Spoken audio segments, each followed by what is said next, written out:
가난한 노파의 등불. 2500년 전 인도 사위성에는 왕사성을 다스리는 빈비사라 왕이 있었습니다. 그는 부처님의 가르침을 듣고 깊은 감명을 받아 불법을 널리 펼치기 위해 큰 공양을 준비했습니다. 왕은 신하들을 불러 명령했습니다. 부처님께서 머무시는 기원정사에 1000개의 등불을 밝혀라. 온 나라 백성들도 함께 등을 공양하도록 하라. 왕의 명령이 떨어지자 기원정사는 순식간에 준비에 들어갔습니다. 수많은 등잔이 준비되었고 최상급 기름이 가득 채워졌습니다. 왕실의 등불들은 황금으로 만들어진 등잔에 담겼고 귀족들의 등불은 은과 구리로 장식되었습니다. 소식을 들은 백성들도 저마다 등을 준비했습니다. 부유한 상인들은 큰 등잔을 여러 개 준비했고 중산층 백성들도 자신의 형편에 맞게 등을 마련했습니다. 그날 저녁 기원정사는 마치 별이 내려앉은 듯 찬란하게 빛났습니다. 그런데 이 소식을 듣고 가슴 아파하는 이가 있었습니다. 바로 성 외곽에 사는 난다라는 늙은 여인이었습니다. 난다는 평생을 가난하게 살았습니다. 젊은 시절 남편을 잃고 자식도 없이 홀로 살아왔습니다. 낡은 움막에서 지내며 하루하루 구걸로 연명했습니다. 그녀의 옷은 누더기였고 신발도 없이 맨발로 다녔습니다. 난다는 거리에서 등불 공양 소식을 들었습니다. 내일 저녁 기원정사에서 부처님께 등불을 올린다더라. 왕께서도 1000개의 등을 준비하셨다지. 우리도 등을 준비해야겠어. 부처님께 복을 빌 좋은 기회야. 사람들의 이야기를 듣던 난다의 눈에서 눈물이 흘렀습니다. 나도 부처님께 등을 올리고 싶은데. 하지만 그녀에게는 등잔을 살 돈도 기름을 살 돈도 없었습니다. 그날 구걸로 얻은 것이라곤 썩은 과일 몇 조각과 딱딱한 빵 한 조각이 전부였습니다. 난다는 하루 종일 거리를 돌아다니며 구걸했습니다. 평소보다 더 많은 집을 찾아갔습니다. 하지만 사람들은 자신들의 등불 준비로 바빠 난다를 신경 쓰지 않았습니다. 오늘은 줄 게 없어요. 우리도 등유를 사야 해서요. 저리 가요. 지금 바쁘단 말이에요. 해가 기울어가도 난다의 바구니는 텅 비어 있었습니다. 그때였습니다. 한 부유한 상인이 수레를 끌고 지나가다가 난다를 보았습니다. 난다는 무릎을 꿇고 애원했습니다. 제발, 작은 동전 하나만. 부처님께 등불을 올리고 싶습니다. 상인은 잠시 망설이다가 주머니에서 동전 한 잎을 꺼냈습니다. 그것은 가장 작은 액수의 동전이었습니다. 하지만 난다에게는 보물과도 같았습니다. 고맙습니다. 정말 고맙습니다. 난다는 그 동전을 꼭 쥐고 시장으로 달려갔습니다. 시장의 기름 상인 앞에 선 난다는 떨리는 손으로 동전을 내밀었습니다. 이 돈으로 기름을 살 수 있을까요? 상인은 난다의 초라한 모습을 위아래로 훑어보았습니다. 그리고 코웃음을 쳤습니다. 이 돈으로는 손가락 하나 적실 만큼도 안 돼요. 난다의 얼굴이 창백해졌습니다. 제발, 아주 작은 등잔에 들어갈 만큼만이라도. 상인은 귀찮다는 듯 손을 저었습니다. 저리 가요. 장사에 방해되니까. 난다는 발걸음을 옮기지 못했습니다. 눈물이 볼을 타고 흘렀습니다. 제발, 평생 이 한 번만. 부처님께 등을 올리고 싶습니다. 제발. 그녀의 간절한 목소리에 옆에 있던 상인의 아내가 남편의 옷자락을 잡아당겼습니다. 여보, 저 할머니 좀 도와주세요. 상인은 한숨을 쉬며 가장 작은 등잔을 꺼냈습니다. 그리고 그 안에 기름을 조금 부었습니다. 등잔의 절반도 채워지지 않은 양이었습니다. 이것도 사실 손해지만. 가져가요. 난다는 그 작은 등잔을 두 손으로 소중히 받아들었습니다. 마치 세상에서 가장 귀한 보물을 받은 것처럼. 고맙습니다. 정말 고맙습니다. 난다는 그 등잔을 가슴에 안고 기원정사로 향했습니다. 맨발의 발은 돌부리에 찔렸지만 그녀는 개의치 않았습니다. 오직 한 가지 생각뿐이었습니다. 부처님께 이 등을 올릴 수 있다. 기원정사에 도착했을 때 이미 해는 저물고 있었습니다. 수많은 사람들이 등불을 들고 모여 있었습니다. 왕의 황금 등잔들이 앞줄에 놓였고 귀족들의 화려한 등잔들이 그 뒤를 이었습니다. 부유한 상인들의 큰 등잔들이 빛을 발했고 일반 백성들의 등잔들도 제자리를 찾아갔습니다. 난다는 사람들 사이를 헤치고 들어가려 했지만 사람들이 그녀를 밀쳐냈습니다. 저리 가요, 냄새나게. 거지 주제에 무슨 등불을. 난다는 맨 뒷줄 구석진 곳에 자리를 잡았습니다. 그곳은 너무 어두워서 그녀의 작은 등불이 보일까 말까 한 곳이었습니다. 난다는 조심스럽게 무릎을 꿇었습니다. 그리고 두 손으로 작은 등잔을 받쳐들었습니다. 그녀는 눈을 감고 간절히 기도했습니다. 부처님, 저는 가난하고 보잘것없는 사람입니다. 이 작은 등불밖에 드릴 것이 없습니다. 하지만 이것은 제 모든 것입니다. 난다의 목소리가 떨렸습니다. 이 등불의 기름은 적지만 제 마음은 온 우주의 기름보다 많습니다. 이 등불의 빛은 작지만 제 믿음은 1000개의 태양보다 밝습니다. 눈물이 그녀의 뺨을 타고 흘렀습니다. 부처님, 이 세상 모든 어둠 속에서 고통받는 이들에게 빛이 있기를 기원합니다. 가난한 자들에게 희망이, 슬픈 자들에게 위로가, 병든 자들에게 치유가 있기를 바랍니다. 그녀는 심지에 불을 붙였습니다. 작은 불꽃이 일어났습니다. 바람에 꺼질 듯 가냘픈 불빛이었습니다. 부처님의 가르침이 이 불처럼 세상을 밝히기를 간절히 기원합니다. 부처님께서는 제자들과 함께 법당에 앉아 계셨습니다. 창밖으로 수천 개의 등불이 빛나는 것이 보였습니다. 목련 존자가 말했습니다. 부처님, 오늘 밤 정말 장엄합니다. 빈비사라 왕께서 준비하신 등불들이 마치 하늘의 별과 같습니다.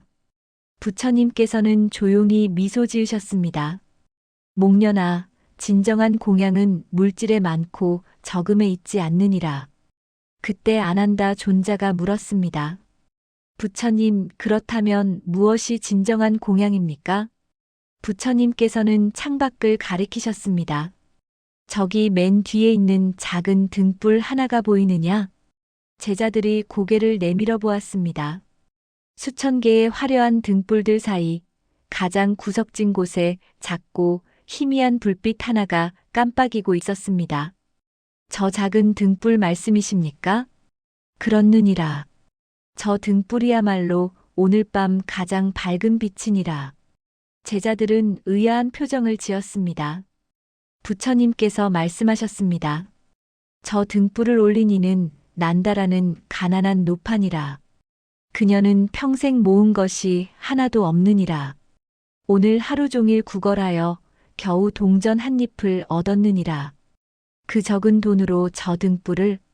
그렇느니라. 그녀에게 그것은 전 재산이었느니라. 왕이 올린 1000개의 등불도 왕의 재산에 비하면 티끌에 불과하니라. 하지만 저 노파의 등불 하나는 그녀의 모든 것이니라. 부처님의 말씀에 제자들은 숙연해졌습니다. 더욱이 부처님께서 계속 말씀하셨습니다. 저 노파의 마음을 보아라. 그녀는 자신을 위해 복을 빌지 않았느니라. 가난에서 벗어나게 해달라고, 부자가 되게 해달라고 빌지도 않았느니라. 그럼 무엇을 빌었습니까? 세상 모든 중생의 고통이 사라지기를 빌었느니라. 어둠 속의 모든 이들에게 빛이 있기를, 가난한 이들에게 희망이 있기를, 슬픈 이들에게 위로가 있기를 빌었느니라. 부처님의 눈에서 자비의 빛이 흘렀습니다. 이것이 진정한 보신이라. 자신의 전부를 내놓으면서도 자신이 아닌 남을 위해 기도하는 마음, 이것이야말로 가장 큰 공덕이니라. 그때였습니다. 갑자기 거센 바람이 불어왔습니다. 수천 개의 등불들이 바람에 흔들렸습니다. 왕의 황금 등잔도, 귀족들의 은 등잔도, 상인들의 큰 등잔들도 모두 꺼져갔습니다. 아, 등불들이, 사람들이 황급히 등불을 다시 켜려 했지만 바람은 더욱 거세게 불었습니다. 순식간에 기원정사는 다시 어둠에 잠겼습니다. 하지만 단 하나의 등불만은 꺼지지 않았습니다. 난다의 작은 등불이었습니다. 사람들이 놀라서 쳐다보았습니다. 그 작은 등불은 마치 바람 따위는 존재하지 않는 것처럼 조용히 타오르고 있었습니다. 아니, 오히려 바람이 불수록 더욱 밝게 빛났습니다. 목련 존자가 신통력을 써서 바람을 더 세게 일으켰습니다.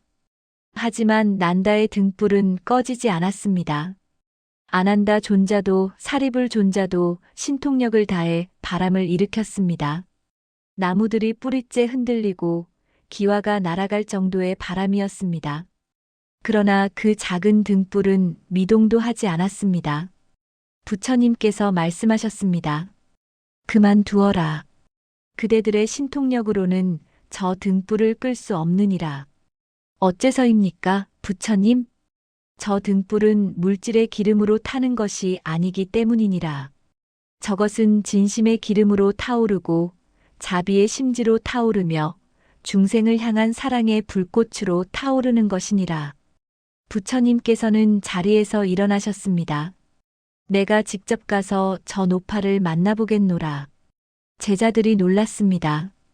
부처님께서 직접 가시겠다고요? 그렇느니라. 부처님께서는 법당을 나와 난다가 있는 곳으로 걸어가셨습니다. 난다는 여전히 무릎을 꿇고 기도하고 있었습니다. 그녀는 주변의 소란을 전혀 눈치채지 못했습니다. 오직 부처님께 올린 등불만을 바라보며 기도에 잠겨 있었습니다. 난다요. 부처님의 부드러운 목소리가 들렸습니다.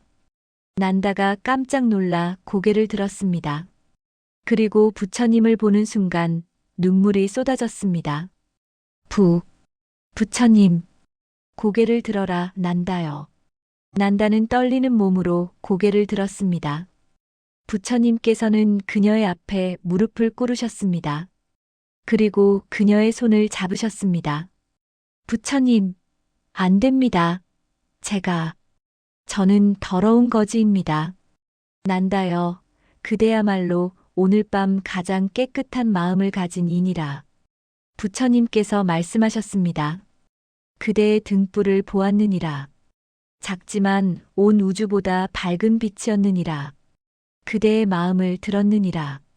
가난하지만 온 세상보다 풍요로운 마음이었느니라. 난다는 그저 눈물만 흘렸습니다. 부처님, 저는 아무것도 드릴 것이 없었습니다. 아니니라, 난다여. 그대는 가장 귀한 것을 보시했느니라. 바로 진심이니라. 부처님께서 사람들을 향해 말씀하셨습니다. 모두 들어라. 공양은 많고 적음에 있지 않느니라. 화려하고 초라함에 있지도 않느니라. 오직 그 마음이 얼마나 참된가에 달려있느니라.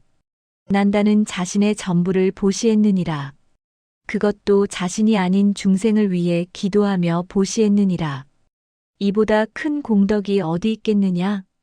왕과 귀족들, 모든 백성들이 고개를 숙였습니다.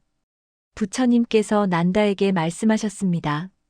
난다여, 내가 원하는 것이 무엇이냐? 부귀영화를 원하느냐?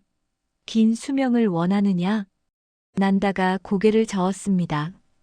부처님, 저는 제 다음 생에, 그녀의 목소리가 떨렸습니다. 제 다음 생에 부처님처럼 중생들에게 빛이 되고 싶습니다. 어둠 속의 사람들에게 등불이 되고 싶습니다. 고통받는 이들에게 위로가 되고 싶습니다. 부처님의 얼굴에 환한 미소가 번졌습니다. 그렇게 되리라, 난다여. 그대의 원은 이루어질 것이니라. 부처님께서는 오른손을 들어 난다의 머리에 얹으셨습니다. 나는 수기하노라.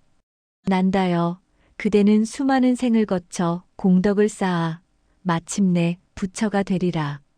그대의 이름은 등광열애가 될 것이니 온 우주의 어둠을 밝히는 부처가 되리라. 그 순간 난다의 작은 등불에서 놀라운 일이 일어났습니다. 등불의 빛이 점점 커지기 시작했습니다.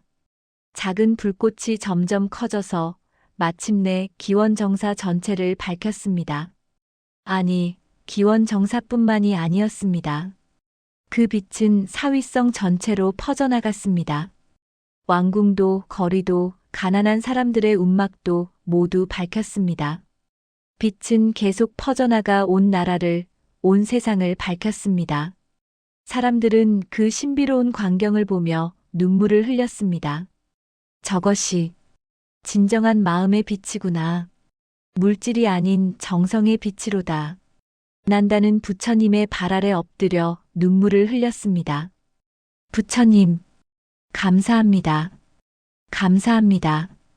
그날 밤 이후 난다의 이야기는 온 나라에 퍼졌습니다. 가난한 노파가 올린 작은 등불 하나가 왕의 1000개 등불보다 더 밝았다는 이야기. 진심 하나가 온 우주를 밝힐 수 있다는 이야기. 사람들은 깨달았습니다. 공양은 많고 적음이 아니라 마음에 있다는 것을. 어떤 부자가 찾아와 물었습니다. 부처님, 저는 큰 절을 지어 보시하고 싶습니다. 그것이 큰 공덕이 되겠습니까? 부처님께서 대답하셨습니다. 절을 짓는 것도 좋은 일이니라.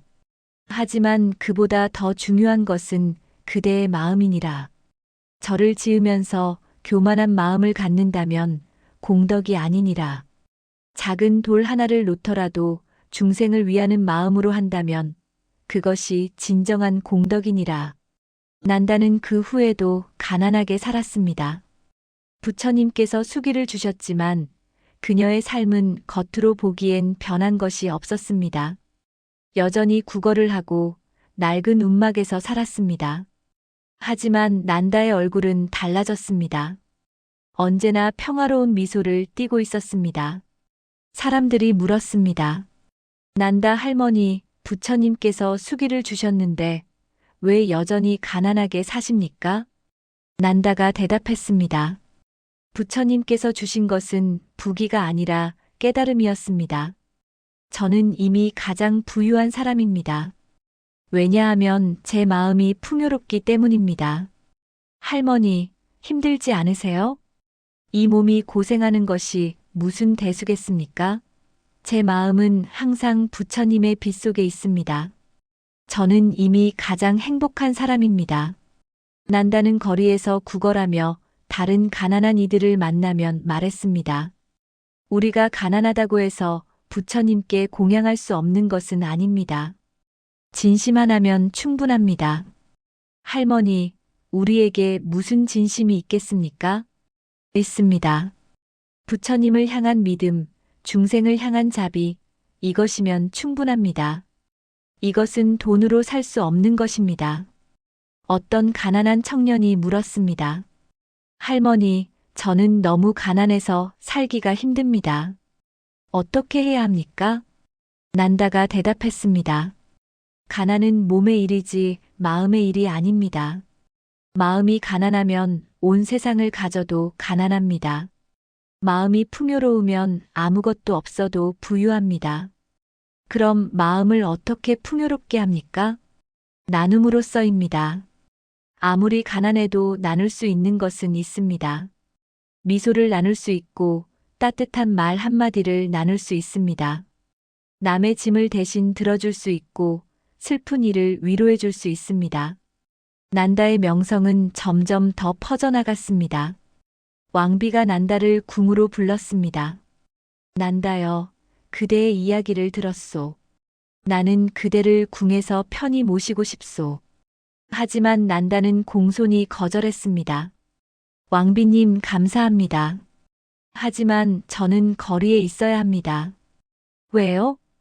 거리에 제가 위로해야 할 사람들이 있기 때문입니다. 가난한 이들, 병든 이들, 슬픈 이들이 있습니다. 저는 그들과 함께 있어야 합니다. 왕비가 감탄하며 말했습니다. 당신은 진정한 보살이십니다. 아닙니다, 왕비님. 저는 그저 부처님의 가르침을 따를 뿐입니다. 부처님께서 말씀하셨습니다. 가장 낮은 곳에서 가장 높은 깨달음을 얻을 수 있다고. 세월이 흘러난다가 임종을 맞이했습니다. 그녀는 여전히 작은 움막에서 홀로 누워 있었습니다. 하지만 그 소식을 들은 수많은 사람들이 찾아왔습니다. 왕도 왕비도 귀족들도 가난한 백성들도 모두 찾아왔습니다. 부처님께서도 제자들과 함께 오셨습니다. 난다는 부처님을 보고 희미하게 미소 지었습니다. 부처님, 드디어 제가 갑니다. 그렇구나, 난다요. 두려운가? 아닙니다, 부처님. 저는 기쁩니다. 이제 정말로 중생들을 위한 빛이 될 수 있을 테니까요. 부처님께서 난다의 손을 잡으셨습니다. 그대는 이미 많은 이들에게 빛이 되었느니라. 그대의 등불 이야기는 영원히 전해질 것이니라. 난다의 눈에서 눈물이 흘렀습니다. 하지만 그것은 슬픔의 눈물이 아니었습니다. 감사합니다. 부처님, 제가 가난한 거지였지만 의미 있는 삶을 살 수 있었습니다. 난다가 마지막 숨을 거두는 순간 놀라운 일이 일어났습니다. 하늘에서 빛이 내려왔습니다. 그것은 난다가 올렸던 그 등불의 빛과 똑같은 빛이었습니다. 빛은 난다의 몸을 감싸고 점점 밝아졌습니다. 사람들이 눈을 가리며 놀라 외쳤습니다. 저것이 무엇입니까, 부처님? 부처님께서 조용히 말씀하셨습니다. 난다가 정토로 가는 모습이니라. 그대들이 보는 것은 그녀의 공덕이 빛으로 나타난 것이니라. 빛은 점점 커져서 하늘로 올라갔습니다. 그리고 그 자리에는 한 송이 연꽃이 피어났습니다. 황금빛 연꽃이었습니다.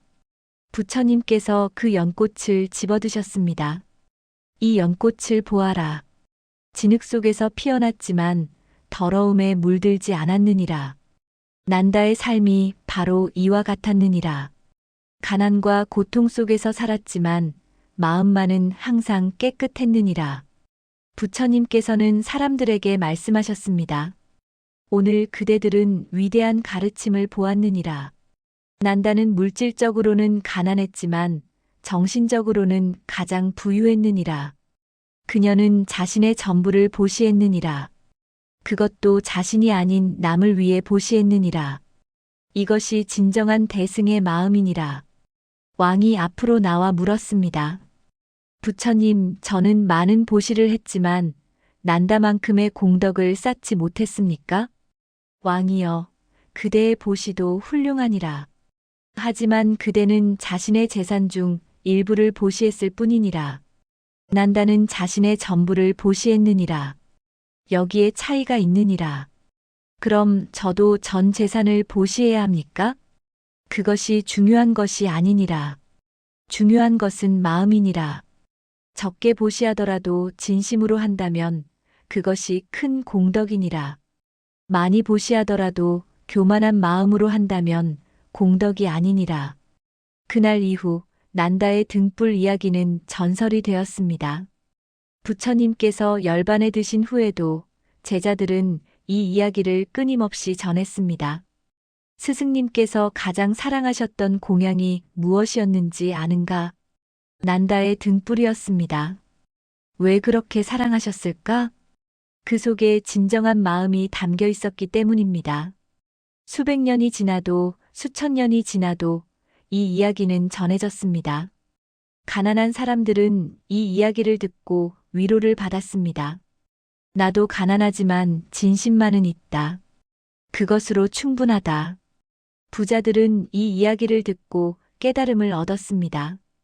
많이 가진 것이 중요한 게 아니구나. 어떤 마음으로 나누는가가 중요하구나. 오늘날에도 이 이야기는 전해집니다. 어떤 절에서는 매년 등불 축제를 엽니다. 사람들은 저마다 등불을 켭니다. 어떤 이는 크고 화려한 등을 켜고 어떤 이는 작고 소박한 등을 켭니다. 하지만 주지 스님은 말합니다. 등의 크기가 중요한 것이 아닙니다. 여러분이 그 등을 켜며 무엇을 기도하는가가 중요합니다. 자신만을 위해 기도합니까? 아니면 세상 모든 일을 위해 기도합니까? 난다 할머니를 기억하십시오. 그녀는 가장 작은 등을 켰지만 가장 큰 마음을 담았습니다. 사람들은 고개를 숙이고 기도합니다. 제 등불이 작더라도 제 마음만은 크게 하겠습니다. 제가 가난하더라도 남을 위하는 마음만은 풍요롭게 하겠습니다. 이것이 난다의 등불 이야기입니다. 가난한 노파 하나가 보여준 위대한 가르침입니다. 물질이 아닌 마음이 중요하다는 것. 많고 적음이 아닌 진심이 중요하다는 것. 자신이 아닌 남을 위하는 마음이 진정한 공덕이라는 것. 부처님께서는 이 이야기를 통해 우리에게 말씀하십니다. 그대들도 난다처럼 살 수 있느니라. 가난해도 부족해도 진심만 있다면 그것으로 충분하니라. 세상은 그대에게 많은 것을 요구하지만 부처님은 오직 한 가지만 원하시니라. 바로 참된 마음이니라. 오늘 이 이야기를 들은 여러분, 여러분의 마음속에도 작은 등불 하나를 켜보십시오. 그것이 비록 작더라도 진심으로 켠다면 온 우주를 밝힐 수 있습니다. 난다처럼 말입니다. 시청해주셔서 감사합니다.